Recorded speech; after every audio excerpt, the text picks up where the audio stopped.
कराची के मुख्तलिफ इलाकों में रेंजर्स और पुलिस ने कार्रवाइयां करते हुए डकैती और दीगर जराइम में मुलव्वस 3 मुलजिमान को गिरफ्तार करके असलहा बरामद कर लिया।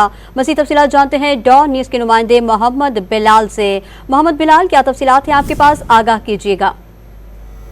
जी बिल्कुल, देखिए पाकिस्तान रेंजर्स और पुलिस की जानिब से मुख्तलिफ इलाकों में कार्रवाइयाँ की गई हैं। डकैती और चोरी की मुताबिक वारदातों में मुलव्वस 3 मुलजिमान को गिरफ्तार कर लिया गया है। सज्जवान रेंजर्स की जानिब से बताया गया कि तीनों मुलजिमान को Nazimabad number 2 old Muzaffar colony और जहांगीराबाद से रेंजर्स और पुलिस ने दौरान स्टेप चेकिंग गिरफ्तार किया है। मुलजिमान के कब्जे से 3 पिस्टल और गोलियां बरामद हुई हैं, जबकि पाकिस्तान रेंजर्स की जानिब से मंशियात फरोशी, स्ट्रीट क्राइम और डकैती की रोकथाम के लिए स्नैप चेकिंग का सिलसिला जो है वो जारी था। गिरफ्तार मुलजिमान को असला और एमुनेशन समेत मजीद कानूनी कार्रवाई के लिए पुलिस के हवाले कर दिया गया है।